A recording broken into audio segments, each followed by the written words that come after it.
I'm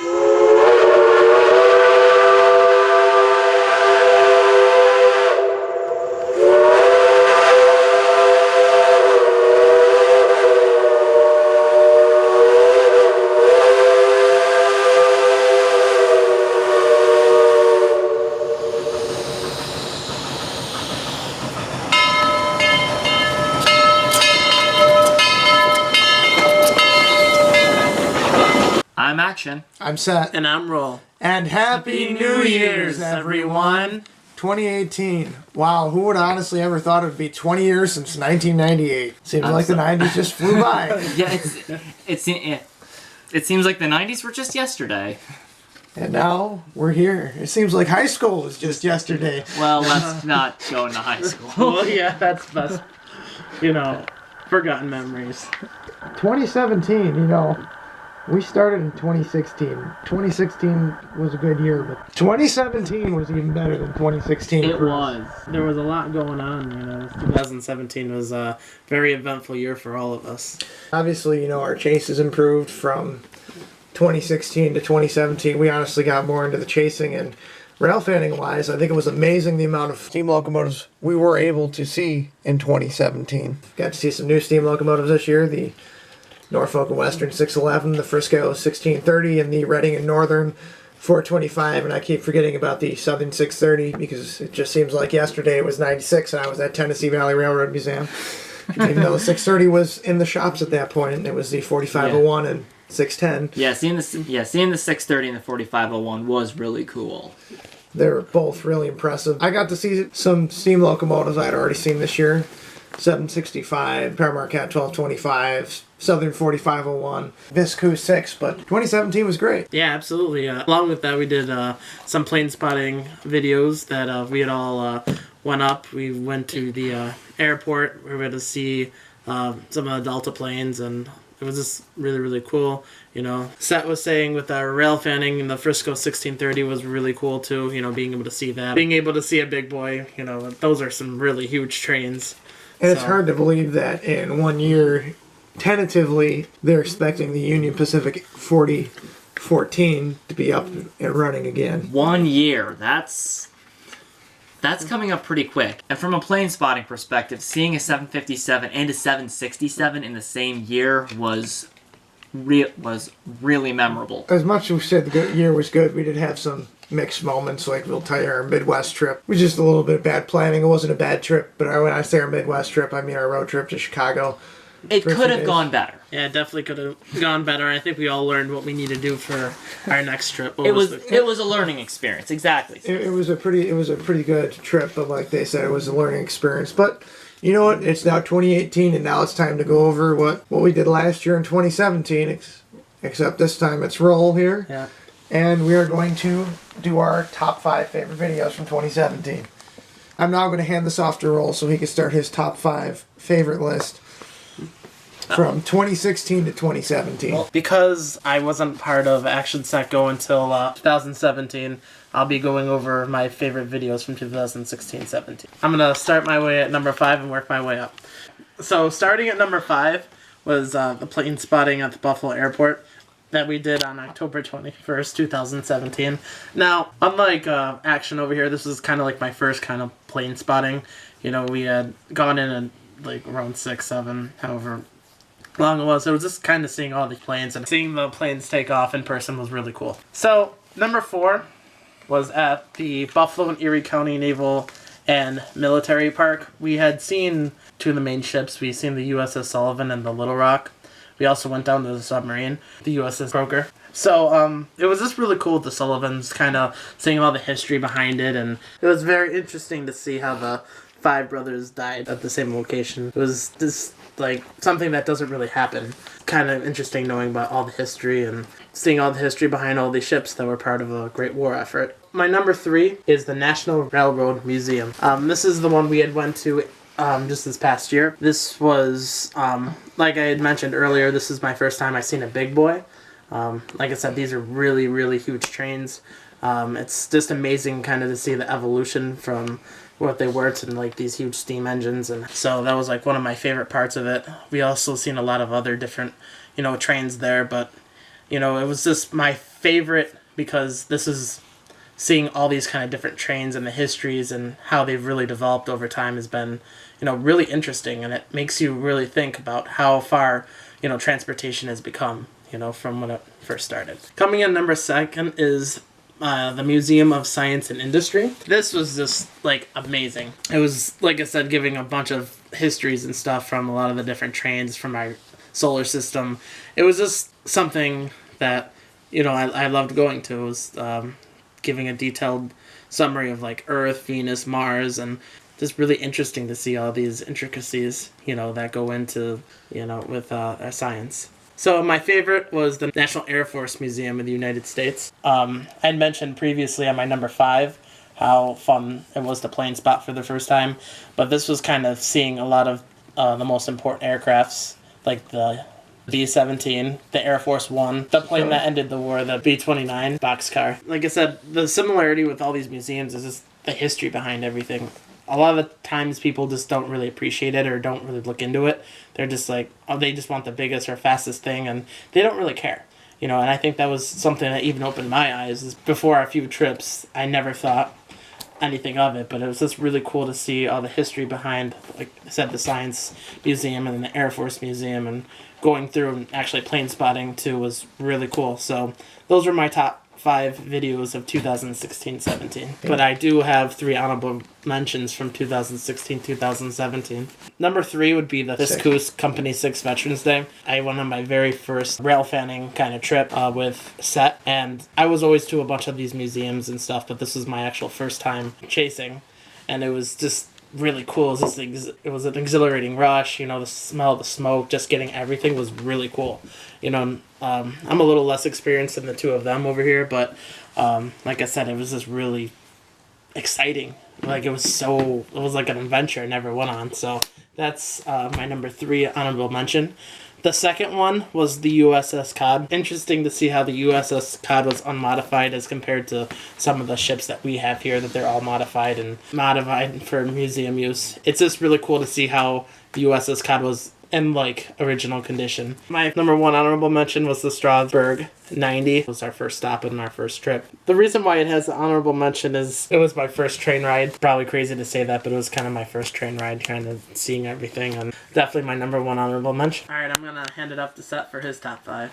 Alright, my top 5 favorite videos from 2017. We have a lot to cover, but I was able to come up with the top 5 list. At number 5 was the Viscose Company 6 Veterans Day excursion on November 11th and November 12th, 2017.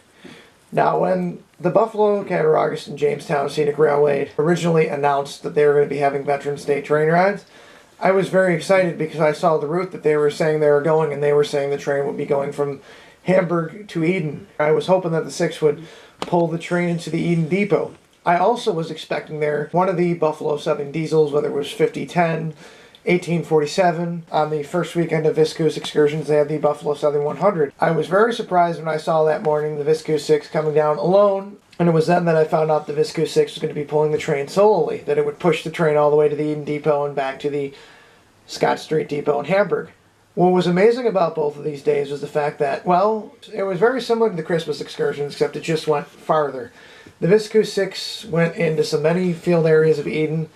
And if you've ever been to Eden, New York, you know Eden, New York is a lot of farmland, a lot of country, and it is honestly just amazing to go through Eden, especially on a train. Now, unfortunately, Action, myself, and Roll, we did not get any ride footage that weekend, but that is okay, because I think the 3 p.m. excursion on the first day was the absolute best. It was just at about the start of sunset. The sun starting to set provided for some cool background scenery, and I love that one shot I got of the Viscose 6 in that field in Eden off of, I can't remember the name of the road, but it's right there. I'm actually showing the clip on the screen right now, and it was just, honestly, it was a great weekend, even though I think day 1 was better than day 2. I think both of them, between the 3 of us, we got some amazing field shots.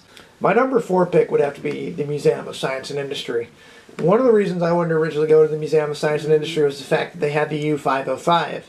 The U-505 is the only German U-boat in North America.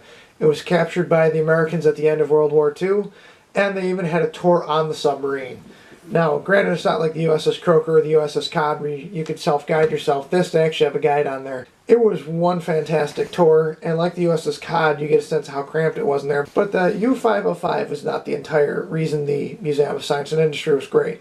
As Roll was talking about, you know, they had a few trains there. They had one of the Zephyrs, and I can't remember what the name of it was. They had the New York Central 999, which was the first train in North America to go 100 miles an hour. They had a 727 in the lobby there. They had stuff the only from bone tri-jet. They had a tsunami simulator. They had the Apollo 8 capsule. I mean, it was just amazing. I mean, you don't even have to be into science to literally go through this and actually appreciate everything they had there. I definitely would recommend it if you're ever in Chicago. Number 3, the Norfolk and Western 611 Cavalier Excursion, May 6, 2017. This was my first mainline chase, and this was our channel's first mainline chase. Before this, if you saw any videos from 2016, with the 765, we pretty much caught it around the Fort Wayne, Indiana yard. For Steam in the Valley, we caught the 767 pulling into Akron, Ohio. You saw the photo run-bys at Boston Mills. And with the Pere Marquette 1225, obviously you saw that one-shot go got that Action was jealous of for the past year. But we really didn't chase. We enjoyed riding the train, and it wasn't really until we rode the Pere Marquette 1225 75th birthday excursion that I was like, you know what, it was cool riding the train and everything, but what shots are we honestly missing? You know, we were having fun chasing the Viscose 6 on the fall excursions. That wasn't really on the main line. The Norfolk and Western 611 for the Cavalier excursion ran from Lynchburg, Virginia to Petersburg, Virginia, and back. This ran without diesel assistance. Unfortunately, I missed the Y because I didn't think I was going to be able to make it there in time. But it was absolutely amazing. Now, if you watch the first leg of the trip, it going to Petersburg, I didn't know how many places I could get in there. But by the time the train was heading back to Lynchburg, that's when I started going, okay, maybe I could stop here at this crossing. And I just started stopping at all these different crossings. It was up until I saw the Pere Marquette 1225. I would have said that was our best chase. I still think the 611 was one of our best chases this year. I had a lot of fun with it. And that's why it's my number 3. I just happen to think the Pere Marquette 1225 videos were a lot better than what I did for the 611. My number 2, the Tennessee Valley Railfest video, day 1 and day 2, back in September. As stated a few times, first steam locomotive I'd ever seen under steam was the Tennessee Valley Railroad Museum 610, a 280 consolidation class locomotive that was originally built for the U.S. Army, and Tennessee Valley Railroad gave it an L&N style. It had been a dream to go back to Tennessee Valley for a long, long time. When the trip actually materialized, something I just want to mention, this was actually one of the last trips me, Action, and Go were originally planning on going to before Go left in mid-January 2017. So Action and myself still went, and we had one good time. It was literally just 2 days of solid railfanning. Day 1, we pretty much just chased while we did get a ride with the Southern 4501. Day 2, we got an extended shop tour. We got a cab ride aboard Southern 630 and the Southern 4501. I remember seeing the Southern 4501 when I was a kid. It wasn't steamed up on the day I went down there, but it was sitting in the East Chattanooga yard. And it was just great to go back to somewhere that I had been to 21 years previous. If you're a rail fan and you haven't been to the Tennessee Valley Railroad Museum, even though it might not be big as the Illinois Railway Museum, I gotta tell you something. The Southern 630 and the Southern 4501 both make up for it, and I'd recommend Railfest to anyone who's never been there before. And my number 1 favorite video from this past year, believe it or not, was not a video we made. It was a video that was done by Nickelodeon when they finally ended the Hey Arnold series after 15 years. I just thought that earned a honorable mention, even though obviously that was not going to be my number 1. But I just want to say, after 15... Nice plug. Nice plug. After 15 years, we finally got the ending to the series Hey Arnold. We got to see Arnold and Helga kiss, and we figured out what happened to Arnold's parents. And if by now you still haven't seen the Jungle movie, go see it. I'm not going to ruin it. Number 1, if you would have asked me in May, it would have been the Norfolk and Western 611 video. If you would have asked me in August, it would have been the Pere Marquette 1225 at the Howell Melon Fest video. Well, now you're asking me in 2018, it is the Pere Marquette 1225, the Kerwood Highlander.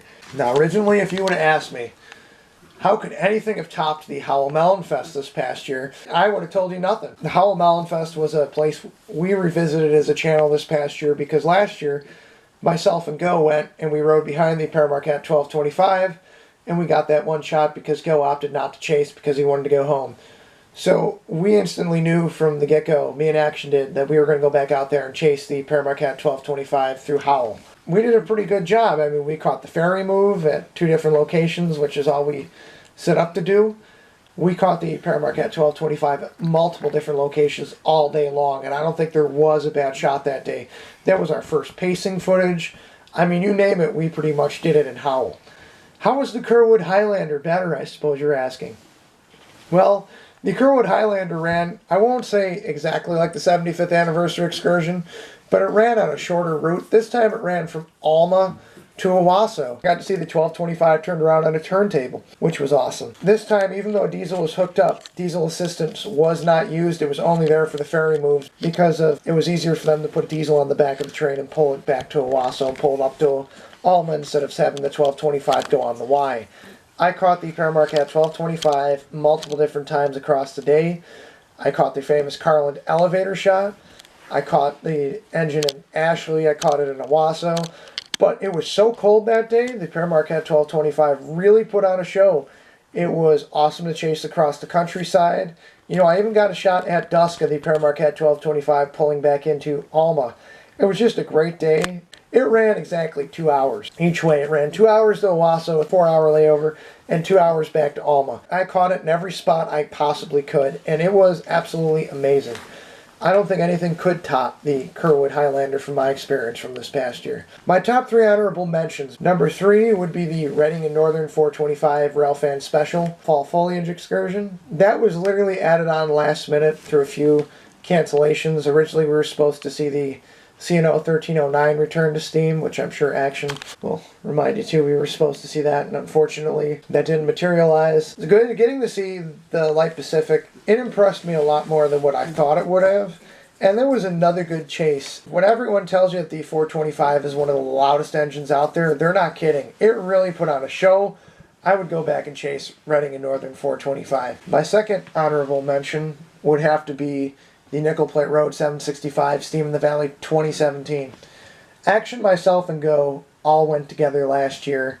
Action, myself, and Go were not able to ride behind the 765 last year in Cuyahoga Valley. It was the 767 that pulled the train, which I'm sure by now you all know the stunt Fort Wayne did last year. They just renumbered the engine to the number the engine had when it was sitting in the park in Fort Wayne.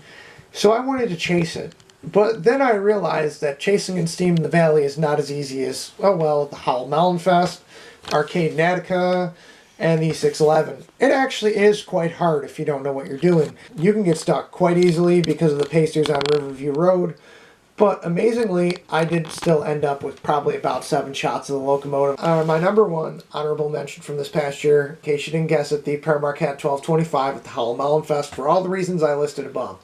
It was just an amazing day. We chased from 6 a.m. in the morning till 7 p.m. at night, and boy did we feel it that night when we went back. But it was absolutely worth it. I was glad I was able to do the justice to the Howell Melon Fest. I didn't feel I was able to get the year beforehand.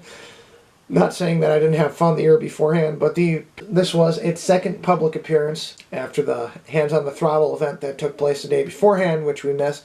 It was the locomotive's second public event since the flying number boards had been taken down after they were put back up in 2016. I was more than happy about that because I'm not a flying number board fan of the Pere Marquette 1225. Those are my top 5 and my top 3. I'm going to pass this over to Action now.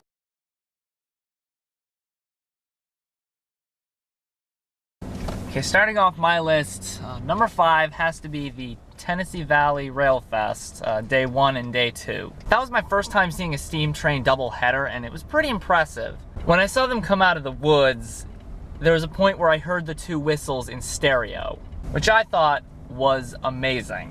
Plus we got to ride in the cab of both the Southern 630 and Southern 4501. I kind of like the 4501 a little bit better than the 630, but I'm not exactly sure why, but Railfest was a solid 2 days of railfanning. I mean, there were extended shop tours, cab rides, static displays, you name it. They even had a night shoot, which I thought was really cool. It was just, for rail fans, if you can ever make it out there, do it. Number 4 was that Planespotting we did in June, and the editor knows exactly which one I'm talking about. Am I right? That particular video, made it to this list because of a sunset shot I got of a 737 landing. There was a Southwest 737 coming in for a landing, and the timing was exactly right where it actually crossed the sunset as it touched down on the runway. And you can see it in the video, it's an absolutely gorgeous shot. My number 3 was the plane spotting from October 21st.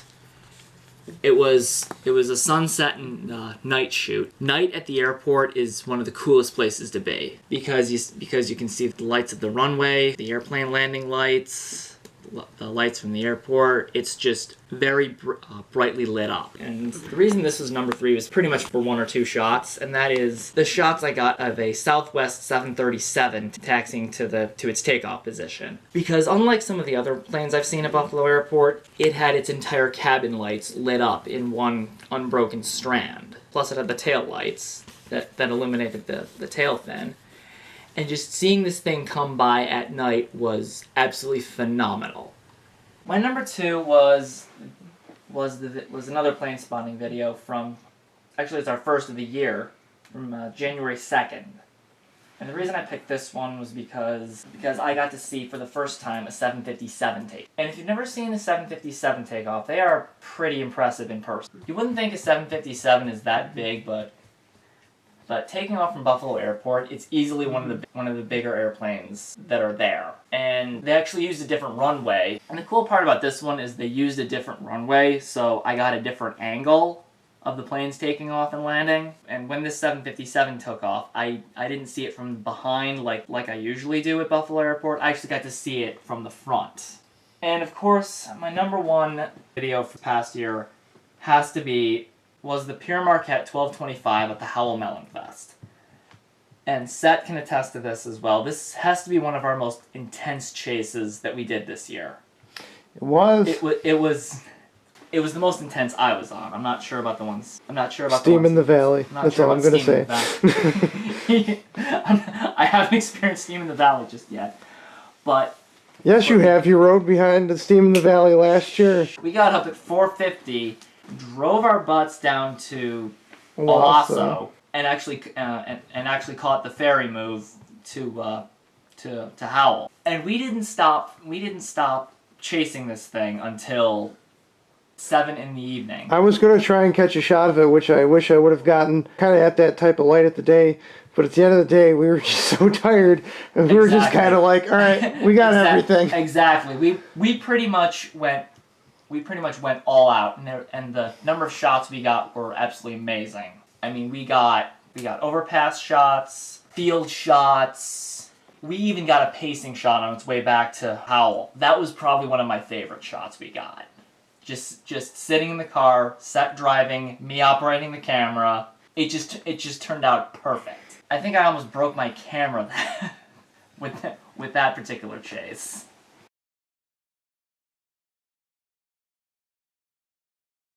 My 3 honorable mentions. Number 3 is probably the Flight 191 Memorial just in Chicago. To this day, American Airlines Flight 191 is the deadliest single air crash in U.S. history, and to visit the site where it actually happened was pretty surreal.